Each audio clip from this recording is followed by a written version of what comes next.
Hello everyone, welcome to our YouTube channel the cine buzz. మీరు కనుక first time మన ఛానల్ని చూస్తున్నట్టయితే లైక్ చేసి సబ్స్క్రైబ్ చేసుకోండి. హీరో విశాల్ తమిళ నటుడు అయినప్పటికీ పందెం కోడి అనే సినిమాతో తెలుగులో కూడా మంచి గుర్తింపు తెచ్చుకున్నారు. రీసెంట్గానే మదకలి రాజా అనే సినిమాతో అందరినీ అలరించారు విశాల్.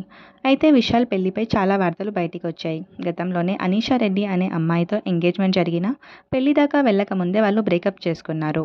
దాంతోపాటు విశాల్ వరలక్ష్మి శరత్ కుమార్ ప్రేమలో ఉన్నారన్న వార్తలు కూడా బయటికి వచ్చాయి. కానీ వరలక్ష్మి నికోలై సచ్దేవ్ అనే వ్యక్తిని పెళ్లి చేసుకుని హైదరాబాద్లో సెటిల్ అయ్యారు. అయితే నిన్న విశాల్ సాయి ధన్షిక నటించిన యోగిత మూవీ ట్రైలర్ లాంచ్ ఈవెంట్కి వెళ్లారు. ఆ ఈవెంట్లోనే ఈ హీరోయిన్ సాయి ధన్షిక తాను పెళ్లి చేసుకోబోతున్నట్టు అనౌన్స్ చేసి అందరినీ సర్ప్రైజ్ చేశారు. ఇద్దరికి 11 ఇయర్స్ ఏజ్ గ్యాప్ ఉంది. విశాల్కి 47 ఇయర్స్ అయితే ధన్షికకి 35 ఇయర్స్. ఇప్పటికే ధన్షిక తమిళ, తెలుగు సినిమాలతో పాటు వెబ్ సిరీస్లో కూడా నటించి మంచి గుర్తింపు తెచ్చుకున్నారు. ఈ ఆగస్టు 29న పెళ్లి బంధంతో ఒకటవ్వబోతున్నారు ఈ జంట.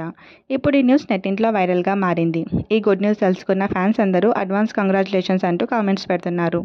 మరిన్ని ఇంట్రెస్టింగ్ అండ్ లేటెస్ట్ అప్డేట్స్ కోసం మన ఛానల్ని లైక్ చేసి సబ్స్క్రైబ్ చేసుకోండి.